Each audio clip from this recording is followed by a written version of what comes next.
किरण शिवाजीराव भोसले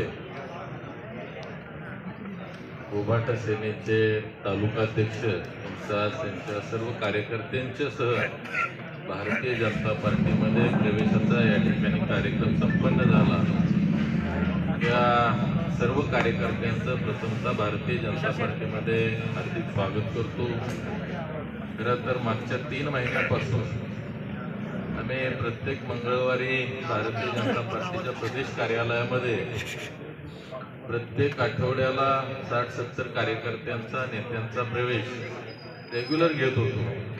परंतु आता नगरपालिकेची आचारसंहिता लागली आणि आम्ही जवळपास 12-13 दिवस झाले रोजच या ठिकाणी 60-70 नेते कार्यकर्ते या ठिकाणी भारतीय जनता पार्टीमध्ये प्रवेश करतायत। भारताचे पंतप्रधान आदरणीय नरेंद्रजी मोदी यांनी जे या 11 वर्षामध्ये भारत देशामध्ये विकासाचं पर्व उभं केलं, त्याच पद्धतीनं महाराष्ट्र राज्यामध्ये सुद्धा आदरणीय देवेंद्रजी फडणवीस साहेबांच्या नेतृत्वाखाली एक अतिशय सक्षम अशा पद्धतीचं सरकार या ठिकाणी चालवलं जातं। त्या माध्यमातून रस्ते असतील, शेती पाण्याचे प्रश्न असतील, त्याच पद्धतीने शहराचे जे काही आजपर्यंत न झालेल्या अंतर्गत ज्या काही सोयीसुविधा आहेत त्या माध्यमातून फार चांगल्या पद्धतीचं काम या संपूर्ण महाराष्ट्र राज्यामध्ये चाललंय। हे पाहून प्रेरित होऊन या ठिकाणी मग त्यामध्ये राष्ट्रवादी शरद पवार गट असेल, त्याच पद्धतीनं उभाटा असेल, काँग्रेसचे बरेचसे कार्यकर्त्यांनी या ठिकाणी भारतीय जनता पार्टीमध्ये प्रवेश केला आहे आणि त्यामुळं या संपूर्ण कारडोत्तर विधानसभा मतदारसंघामध्ये एक अतिशय चांगल्या पद्धतीची बेरीज आम्हाला भारतीय जनता पार्टीच्या झेंड्याखाली करता आलेली आहे आणि त्या माध्यमातून येणारी रहमतपूरची नगरपालिका मी मोठ्या फरकाने या ठिकाणी आमचा नगराध्यक्ष आणि नगरसेवक सुद्धा निवडून येतील आणि या रहमतपूर नगरपालिकेमध्ये ज्या पद्धतीने 1 वर्षापूर्वी कारडोत्तर विधानसभा मतदारसंघामध्ये जे सत्तांतर झालं त्याच पद्धतीचं मोठं सत्तांतर आज रहमतपूर नगरपालिकेमध्ये येणाऱ्या 3 तारखेला 100% होईल अशी मला खात्री आहे। तसंच जिल्हा परिषद आणि पंचायत समितीच्या अनुषंगानं सुद्धा काल माझा चरेगावमध्ये त्यांनी सत्कार ठेवला होता 1 वर्षपूर्वीचा, तिथं सुद्धा फार मोठ्या प्रमाणावर भारतीय जनता पार्टीमध्ये शरद पवार राष्ट्रवादी काँग्रेस गटाच्या कार्यकर्त्यांनी प्रवेश केला।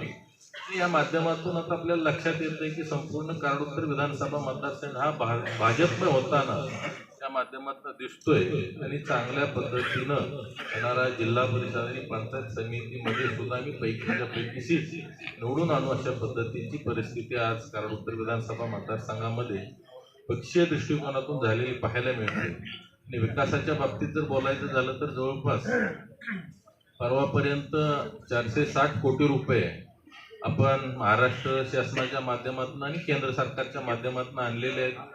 कालच उमरत चोरे रस्त्यासाठी आणखी 20 कोटीची त्यामध्ये भर पडलेली आहे। अशा पद्धतीनं विकासाचा सुद्धा अतिशय चांगल्या पद्धतीचा या मतदारसंघाचा बॅकलॉग या 1 वर्षामध्ये काढण्याचा आम्ही चांगल्या पद्धतीनं प्रयत्न केला आहे।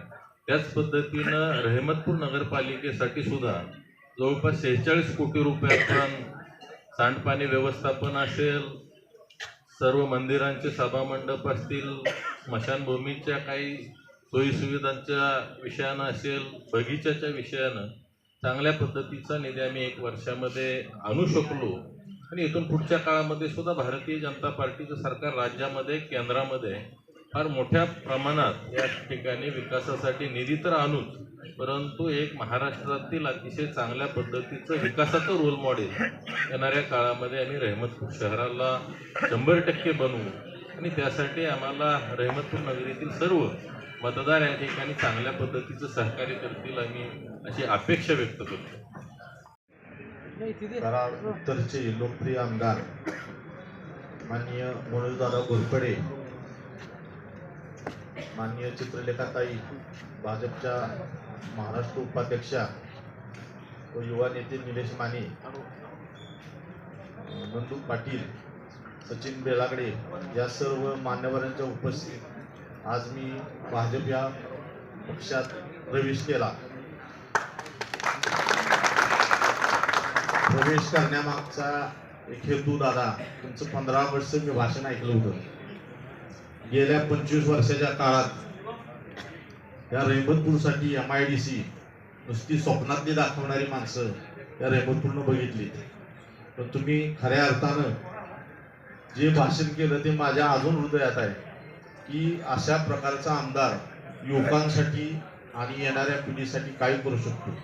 गेल्या 4-5 वर्षात निलेश दादानं कामं असतील, ताईंच्या माध्यमातून मी महिलांच्या बचत गटातून दिलेल्या कामाची सगळी पोचपावती या हृदयात ठेवली. ताईसाहेब, तुमचं काम प्रत्येक महिलेपर्यंत पोचलेलं आहे याची सुद्धा दखल घेतली.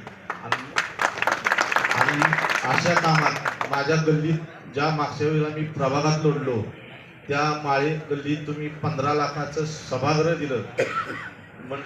म्हणजे त्यावेळेला विचार केला की ही जी लोक आहेत, ही आता जे आपण लय उमेदवार आहेत, हे प्रत्येकाने आपल्या जनतेशी असलेली नाळ दाखवून दिलेली आहे. नुसतं निवडून येऊन 25 वर्ष म्हणायचं मी हे केलं ती केलं, त्यापेक्षा 25 वर्षात तुम्ही पदं भोगली, पण ज्यांनी पदं भोगली नाही त्यांचा आता ह्या वेळेला सर्वांनी विचार करावा अशी मी त्या दृष्टीनं मी भाजप पक्षात प्रवेश केलाय. पुढच्या वेळेला सांगेनच दादा, पुढच्या ओघात मी बोलेन सर्वांचं. मी माझ्याबरोबर ज्या ज्या कार्यकर्त्यांनी भाजप पक्षावर विश्वास ठेवून प्रवेश केला, माझं स्वतःचा आता काही उमेदवारीचा हेतू नाही, परंतु जनतेच्या कामासाठी जी माणसं काम करतात त्यांच्या पाठीशी राहणं हे आपलं कर्तव्य आहे, म्हणून मी भाजप पक्षात प्रवेश घेतला. एवढंच मी बोलतो आणि आभार मानतो.